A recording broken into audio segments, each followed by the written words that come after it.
It happens a lot where I just kind of pinch myself because when you think about the great tradition of Ohio State and all the wonderful people that have come before, the 13 decades.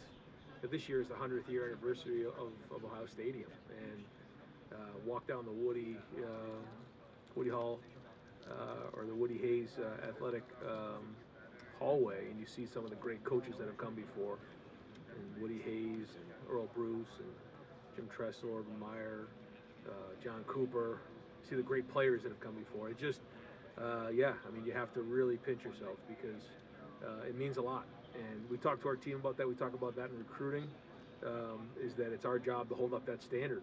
And there's no other place that's better than Ohio State to be the head football coach. Ryan, when you said it would take about $13 million for NIL to help retain your roster, it wasn't 10, it wasn't 15. Where'd you come up with 13? Well, I think when you look at our literally the last year, our guys have done exceptionally well. And really the way that name, image, and likeness was put into place is what our guys have done. They've made a lot of money off of their name, image, and likeness. And so when you look at Ohio State and you look at where we're positioned with the city of Columbus, the companies that are in Columbus, the brand of Ohio State football, the fan base, you can see that the potential is off the chart. So what you try to do is figure out what's going on out there. Now when you mix in collectives across the country, when you mix in the one-time transfer rule, you have to do the best you can to project out what you think is right for your team. And we're going to be great advocates for our players, and we're going to be aggressive. A lot of teams are being aggressive out there, and so we're going to do the best we can to project that out. And every day it kind of changes, as the landscape's changing, but we're going to try to do the best we can to project that out. Scott Frost said you were with Chip Kelly in New Hampshire when he called about UCLA and SC joining the Big Ten. Can you recall that story? We were on the golf course together at his tournament, and we're on the 16th hole, and we found out about halfway through that hole that we were in the same conference together. So, and we had a great laugh about that, and got quick calls from Gene Smith and Martin, and learn more about that. But we're very excited. It's exciting for both of us and both for our programs. What did Coach Kelly think about? Just same thing. Just very excited. I think it's we're now part of a national conference, coast to coast, and it's big moving forward. You mentioned the collectives. What's it going to be like competing against each other now? Yeah, I don't know. I haven't thought about that much. I'm not going to look forward to playing against him as a good friend. So we still got a couple more years before we have to think about that. Ryan, you mentioned the collectives. Do you view them as a necessary evil? Are you happy they exist? Like, how do you view? I know Ohio State has a couple. One run by Brian Schottenstein, Cardale, and those guys. Do you like what they're doing? Are you a fan of that? How do you view it? I don't know if I'm a fan. I don't know. I just know that we have to adapt, and that's what you have to focus on. I don't know if there's any other sport, business where you have third parties who are, a part of what's going on, like what's going on right now in college football. It's very, very unique. I think it's strange, but I'm not going to sit here and tell you that I need to see a change in here or there or anywhere. I just think that we need to adapt and try to figure it out. So that's what we're going to do. I think when you look at the last 4 years, certainly my first 4 years as the head football coach at Ohio State, if you said this is what's going to happen, I just would never believed it.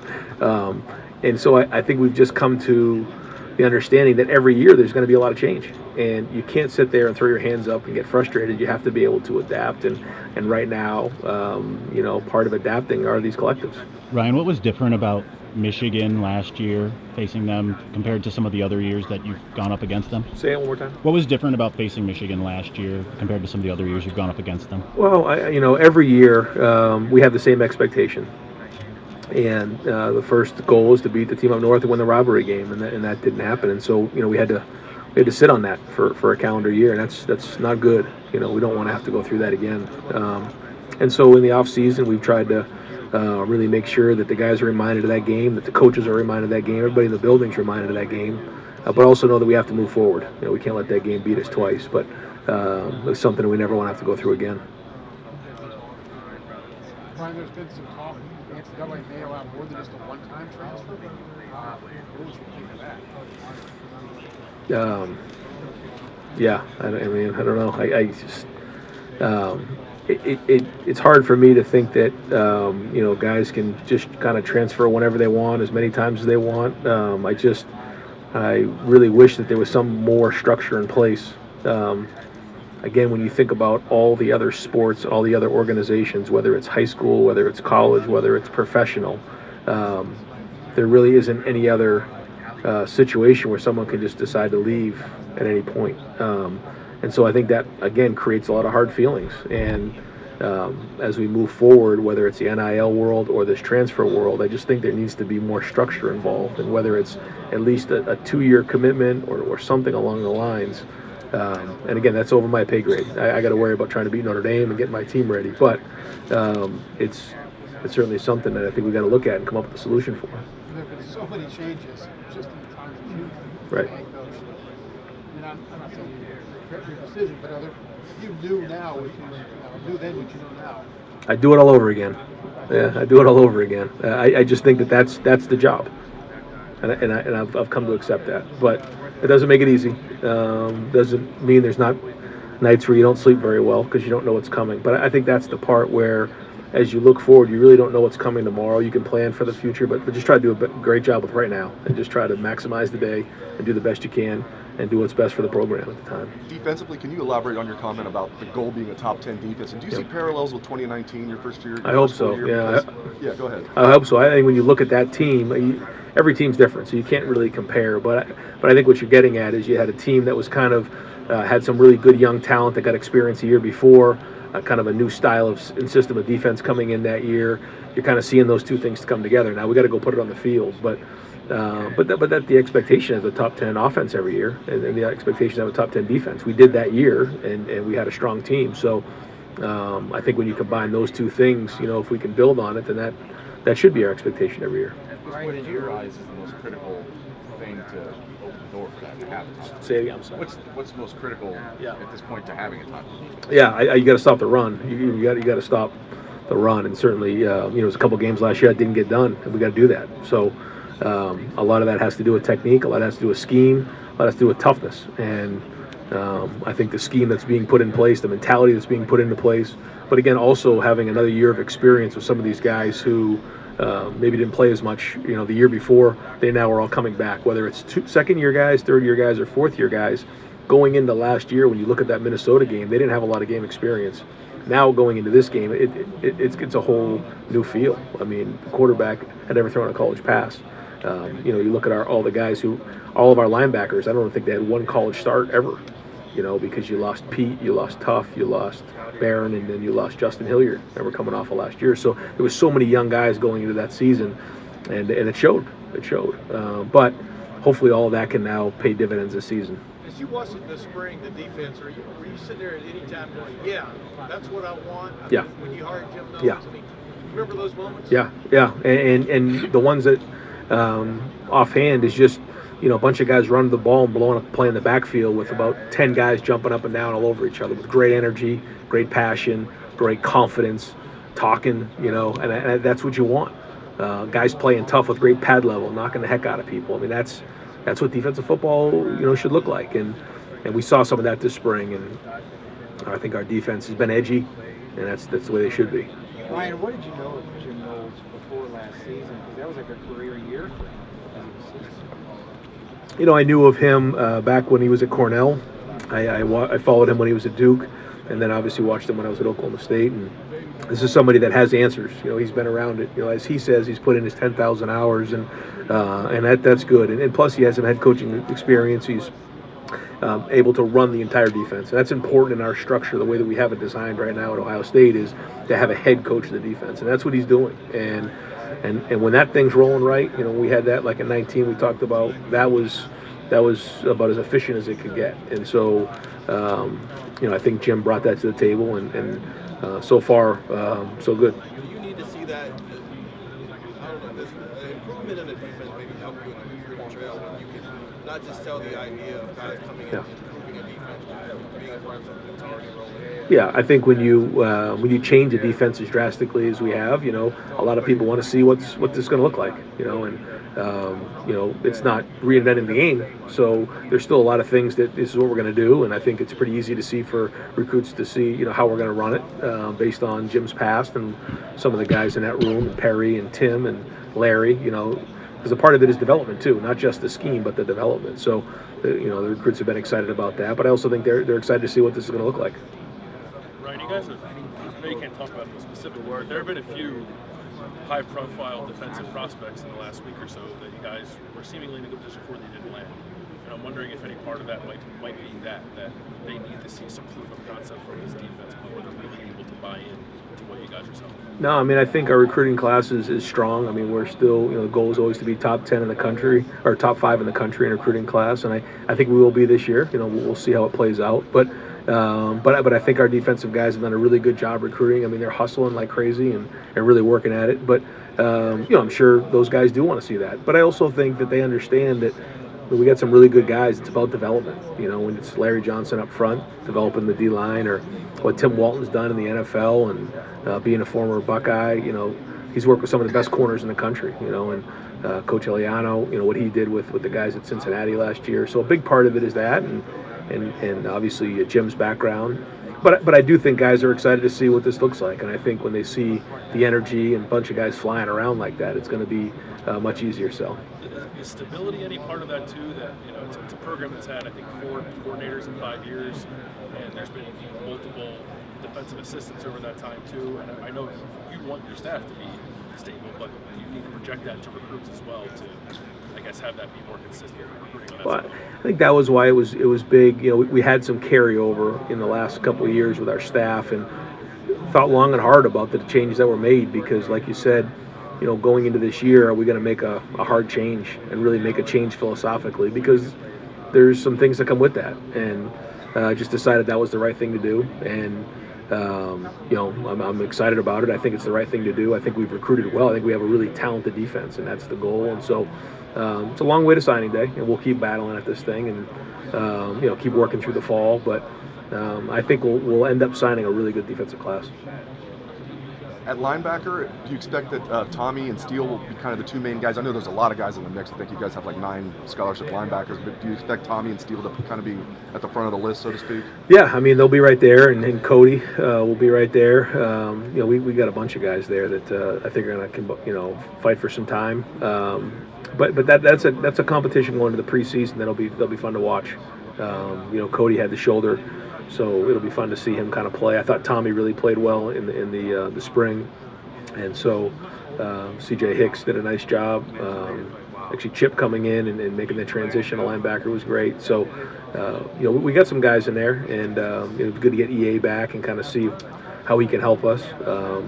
So like you said, we do have some depth there, but who's going to take the next step as the starters, I don't think we'll know until the first couple weeks of the preseason. Coach, what do you know about Notre Dame's history and the rich history, and what are you telling your players in the locker rooms to prepare for that game?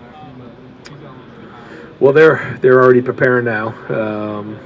So by the time you get to that locker room, it's kind of all the hay's in the barn, and I think that's part of the first game is just the lead up to it, and making sure that you're preparing, but you're not overdoing it as well, because you got to go play. It's going to be an electric atmosphere.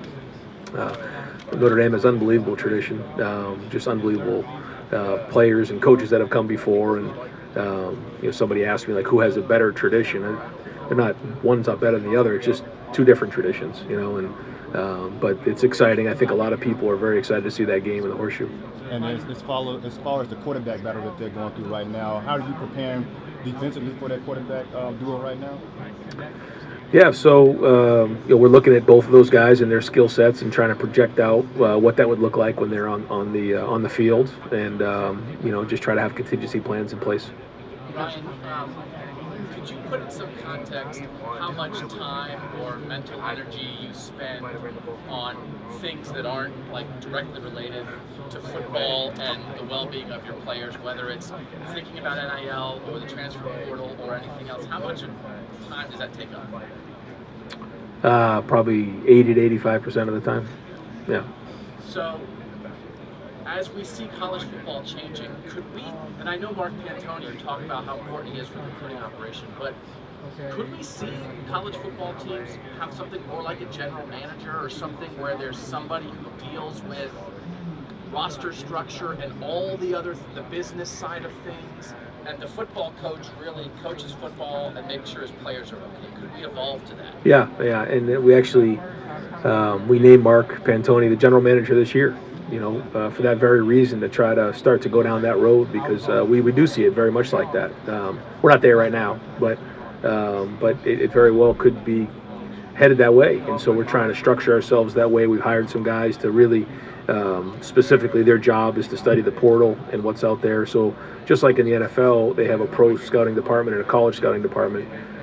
We have a high school scouting department and now a college scouting department to look at the guys who are in college and in the portal, and then the guys who are looking at the high school guys. So the personnel department has become bigger, and I do think the general manager position will take on a bigger role moving forward. And listen, no one's feeling sorry for you guys. You're millionaires. I get it, right? You signed up for this job, as you said. But right now, kind of, is it too much? Are we going to see coaches?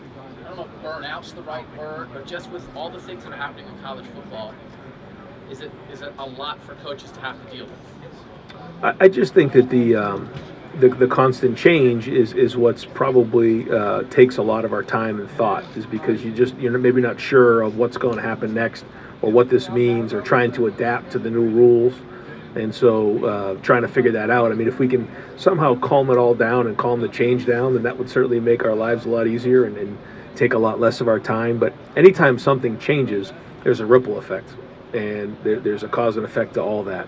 And we try to figure out what that means and project that out and make sure that we're not falling behind. And I think as things expand, I think the staffs are going to get bigger and bigger. It's become bigger and bigger. But until we kind of settle down on a certain set of rules and how this is going to play out, I think you're going to see the same thing moving forward. Brian, you said Josh and What do you think? Is that kind of his mindset or his expectations? Yeah, I think it says a lot about CJ for him to make that comment on who he is as a person, because when you look at the two losses, I don't think he played that bad in those two games. I don't think CJ Stroud was the problem. But for him to say that, and for him to take on those losses, says a lot about who he is as a leader. That's the way he is, though. He is very driven. He wants it really bad. He's very competitive, but he's a very good leader. I think in the offseason he's recognized that I don't think he ever felt like he could do it on his own, but I think he maybe recognizes as a different perspective that it takes everybody, and that comes with maturity, and he's done an excellent job of that. But to say he accomplished nothing last year, that's not accurate, but that's his approach, and I think that's what makes him great, and I respect that about him. He did a lot of great things last year, but I think his best football is ahead of him. Brian, you said Josh and Wade will be ready to start camp. Yeah. Is there anyone, other than the obvious ones, like Mitchell, is there anyone who's not going to be available to start? Yeah, I think right now it's only Mitchell that won't be available for preseason. And following up on Pat's question about CJ, he said it kind of took him a while last year to feel comfortable with being himself. Yeah. Can you kind of elaborate on that? And I'm sure part of it was you want to make a mistake saying something dumb or whatever else. But what was that process like? Well, I think you have to ask him. I don't want to speak for him, but anytime you're doing something for the first time, you're just not sure. I mean, I know what that's like playing the position. I also know what that's like being a head coach at Ohio State. You're doing everything for the first time, so you don't know. So that you don't really fall into a rhythm until you start to do it over and over again and get the repetition down, and then have some success, and then your personality starts to kick in. And I think that's probably what he was talking about. Ryan, is the prep for a game like Notre Dame week 1 different than an ordinary season opener? Like, how much is that? Yeah, no, I've thought about that. Last year when we opened up with Minnesota on the road, that was a scary game. A Thursday night road game with a very, very inexperienced team, a quarterback who's never really played and thrown a college pass before, against a team that was very, very good and knew how to run the football. In a really good environment, by the way. So preseason was tough last year, and then we had Oregon right after that. So we had to be ready to go. That's the same this year with Notre Dame. The only difference is we have a different team. So we're much more experienced this year. So there's going to be a lot of similarities, but at the same time, we also kind of know what we have. The other part of it is it's a new scheme defensively. So schematically, we want to make sure that the guys have a great understanding and are playing fast on that first Saturday night. Coach, does your experience of your team give you an upside against a first-year head coach like Marcus Freeman? And then, in addition to that, what are your thoughts on Freeman stepping into this role this year? I've got a lot of respect for Marcus as a coach, as a person, as a former Buckeye. He's hired a really good staff. He's got a really good team. And you know, when you have a new staff like that, it's a challenge because you don't know exactly what they're going to do. So try to do the best you can to prepare and have plans in place.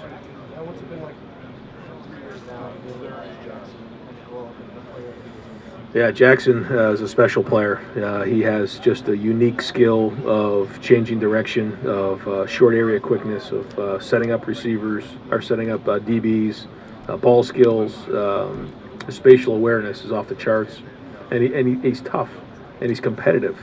And I just think that this offseason, it's been fun to watch him grow, and it's really about maturity. That's what you're seeing. You're seeing guys who are in high school, teenagers grow into men, and you used to be after in the fourth year, that senior year, maybe the fifth year senior. Now it's that third year, and you try to get these great players to hang on to that fourth year, but sometimes you don't get to. So you got to make the most out of them in that third year, and this has been a great offseason for Jackson.